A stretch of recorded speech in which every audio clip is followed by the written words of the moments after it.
Los países de Centroamérica, por donde pasa un gran porcentaje de la droga que ingresa a los Estados Unidos, observan cómo el narcotráfico deja una estela de sangre sobre sus territorios. Varios analistas internacionales coinciden en decir que el problema de orden público que genera el crimen organizado es una de las motivaciones entre los mandatarios centroamericanos para proponer una nueva mirada a la lucha antidrogas. Según el más reciente informe del Departamento de Estado, buena parte de la droga que llega a los Estados Unidos pasa por Centroamérica. Guatemala y Honduras son países de tránsito. Estos territorios suponen un cruce de caminos en la ruta de los narcóticos hacia el norte. El informe sostiene que el 79% de los vuelos de contrabando de cocaína que salen de Sudamérica hacen su primera parada en Honduras, mientras que el 15% del flujo de cocaína que recibe Estados Unidos pasa por Guatemala. Estos territorios generan un escenario propicio para los grupos del crimen organizado que cuidan los cargamentos de droga, son dueños de las rutas de salida y manejan los hilos de la corrupción para garantizar los objetivos criminales. Ese viaje maldito de la droga hacia el norte deja una estela de sangre en los países de la región. Las cifras son elocuentes al respecto. Los países del Triángulo Norte tienen tasas de homicidios superiores a los 70 asesinatos entre 100.000 habitantes, según la ONU. En medio de la violencia están los ciudadanos y los periodistas que denuncian la infiltración de los criminales en las instituciones. El organismo multilateral sostiene que esta es la región más peligrosa del mundo. De ahí que los presidentes de los países centroamericanos, junto a los mandatarios de México y Colombia, busquen alternativas a la lucha contra las drogas. Para analistas en el tema, el Plan Colombia es un ejemplo para la región. Los Estados Unidos enviaron al país suramericano más de $7.000 millones invertidos en erradicación de cultivos ilícitos y fortalecimiento de las fuerzas de seguridad para enfrentar el desafío del narcotráfico. Pero parece que la amenaza de los grupos criminales parece desbordar cualquier caso de éxito y ha tomado fuerza la idea de buscar una estrategia alternativa para la lucha contra las drogas. Ni el precio de las drogas aumentó, ni éstas escasean, ni los cultivadores tienen mejores niveles de vida que desincentiven la producción. De hecho, el problema de los programas como el Plan Colombia o la Iniciativa Mérida es que se valoran usando indicadores como incautaciones, detenciones o cambios de precio que no garantizan que llegue menos droga al mercado, ni miden la incidencia en la generación de nuevas oportunidades agrícolas para los productores. El primer error fue confrontarlos a todos simultáneamente, sin hacer ningún tipo de diferencia en base a algún criterio de prioridad. Ese criterio debió haber sido, me parece, la capacidad de daño de las organizaciones. Es decir, en primer lugar, y seamos francos en esto, no vamos a acabar con el crimen organizado. Ningún gobierno en el mundo, ni los más fuertes, ni los más capaces, ni los más avanzados tecnológicamente, han acabado con el crimen organizado. Estados Unidos ha aceptado entrar en la discusión, pero con prudencia. Estamos en contra de la legalización de la droga. Estamos, claro, dispuestos a discutir el tema para expresar nuestra opinión de por qué no vemos que esta es la mejor manera en la cual se debe afrontar este problema. El primer capítulo de este debate tendrá lugar en Cartagena en la próxima Cumbre de las Américas. Cara a cara con Barack Obama, los presidentes plantearán una nueva mirada en la lucha antidrogas. En Washington, Edgar Ubalde Álvarez, embajador representante permanente de Costa Rica ante la OEA. Embajador, ¿cuál es ese diagnóstico, cuál es ese panorama de América Central como ruta para los narcos con vía hacia Estados Unidos?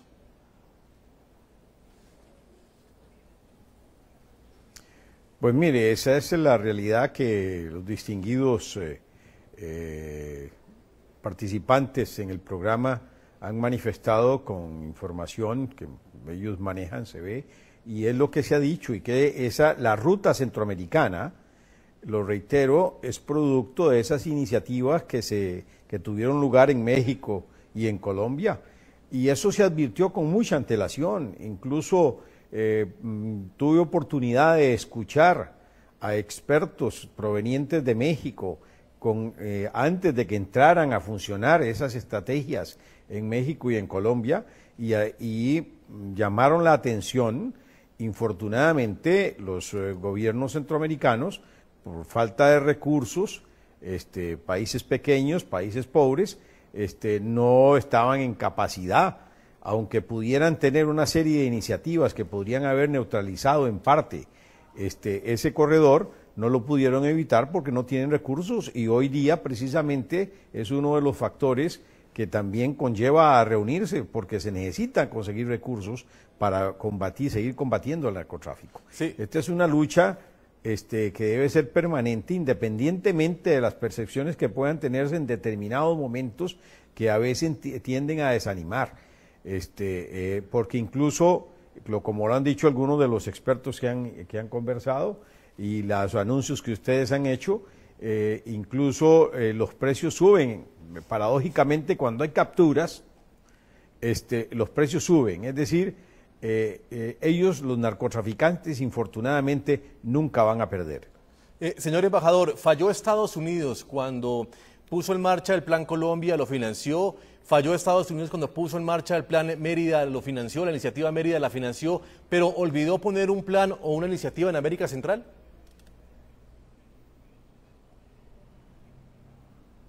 Mire, yo no quisiera correr el riesgo de hacer calificaciones, lo digo con toda sinceridad.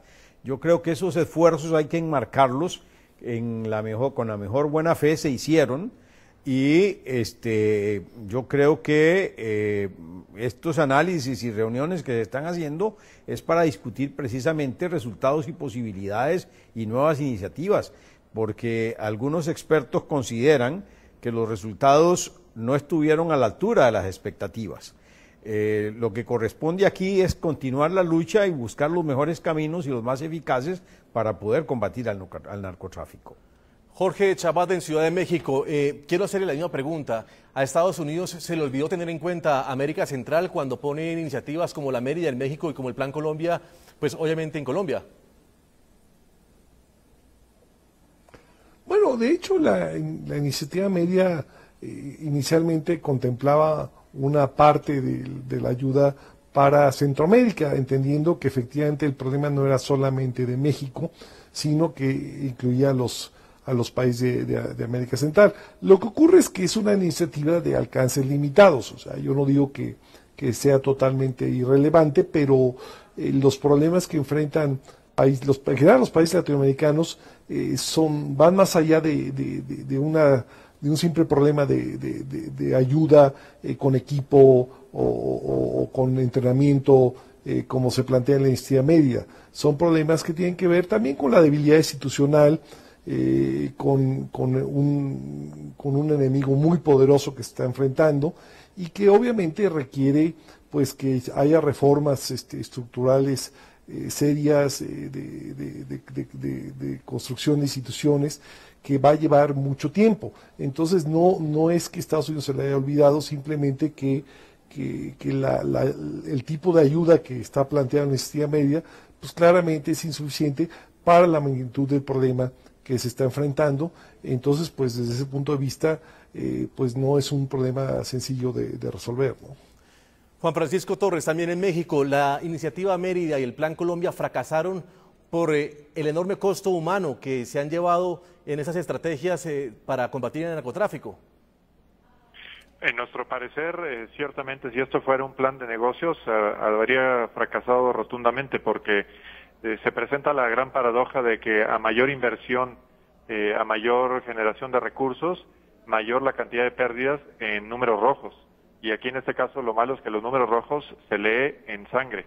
Es decir, las grandes pérdidas que vemos en nuestras zonas geográficas que abarcan todo el país y que ahora evidentemente abarcan también todo Centroamérica, es que la gran pérdida humana es fundamental. Hay un gran deterioro en el tejido social, comunidades enteras que han desaparecido, estados dentro de la República Mexicana que están fuera de control, donde el Estado mexicano ya no está presente. Sabemos que esto sucede en forma incluso proporcionalmente más dramática en Centroamérica. Guatemala, sabemos que la mitad del territorio está pues básicamente asediada y sin presencia estatal. Entonces no vemos una sola señal. En los últimos 6 años en México el índice delictivo ha crecido 15%. Las quejas en materia de derechos humanos, solamente en materia de Ejército y Fuerza Armada, han crecido 900 y 1.200% respectivamente. Es decir, no hay una sola indicación de que esto vaya a mejorar, que la ciudadanía se vaya a, de alguna manera, proteger mejor, o que el Estado se esté fortaleciendo a través de estas políticas.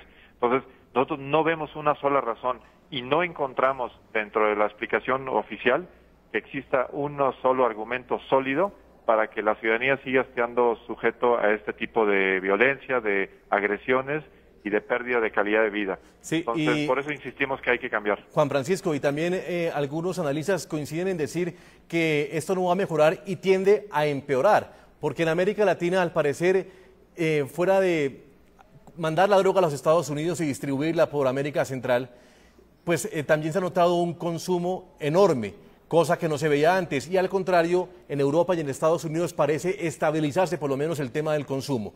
Entonces, los que están llevando la peor parte siguen siendo los latinoamericanos. Pues sí, y nos estamos llevando a la peor parte porque justamente las instituciones se están debilitando y de esto permite que las bandas delincuenciales poco a poco vayan avanzando cada vez más en su toma de poder y en el ejercicio que hacen respecto a la vida diaria en varios de estos estados. Por eso es que estamos en contra, porque bien dices que efectivamente no hay una sola variable, ni del lado del bando, digamos, delincuencial, ni del lado de las autoridades que indique que esto vaya a mejorar. El consumo está creciendo, los precios curiosamente están bajando, porque la disponibilidad está en una forma absolutamente fuera de control. Si alguna de estas variables fuera distinta, uno tendría algún argumento para pensar que la prohibición está funcionando, pero ninguna de estas está siendo el caso. Y por el contrario, por ejemplo, para la ciudadanía que le impacta la fuerza delincuencial, la gran parte de los recursos, tanto del erario público como de seres humanos, se está dedicando a combatir el tráfico de esta mercancía, cuando debería estar dedicada a combatir el secuestro, a combatir el homicidio, etcétera. Otro de los argumentos que se dice es que si se acaba el negocio de las drogas se van a dedicar a estas otras actividades las bandas delincuenciales.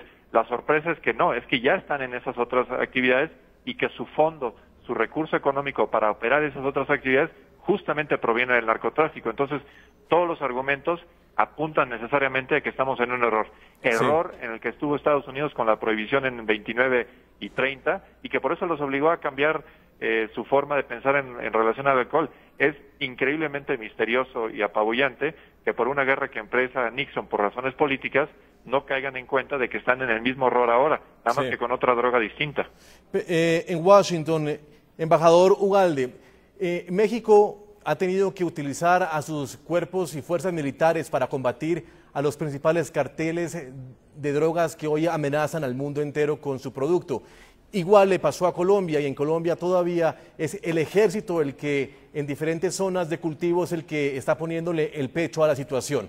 Pero le pregunto si en Costa Rica se llega a perder el norte, como ha pasado en estos países, y tiene que involucrarse el ejército para poder lograr calmar la situación. ¿Qué va a pasar en países como el suyo, donde pues el ejército no tiene ni siquiera esas funciones o ni siquiera existe, sino existen fuerzas policiales especiales?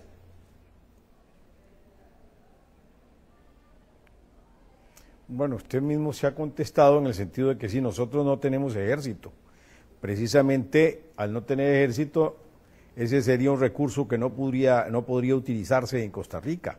Con base en las experiencias que han mencionado quienes más saben de estas cosas, que están participando en este intercambio, llegamos a la conclusión de que más bien podría verse como un aspecto positivo, de que al no tener ese recurso, Costa Rica tenga que acudir a otros medios, y yo creo que esos son los esfuerzos que está haciendo precisamente la presidenta Chinchilla, y participando en estas iniciativas y ayudando también a discutir el tema, porque debe de haber otras soluciones, lógicamente, y en búsqueda de ellas se encuentra en este momento el país, pero una vez más hay que recordarlo, porque esto hay que repetirlo hasta la saciedad. Ningún país pequeño o grande por sí solo puede resolver el problema. Sí. Este es un problema en el que tienen que participar absolutamente todos los países, pequeños y grandes, cada uno aportando lo que pueda.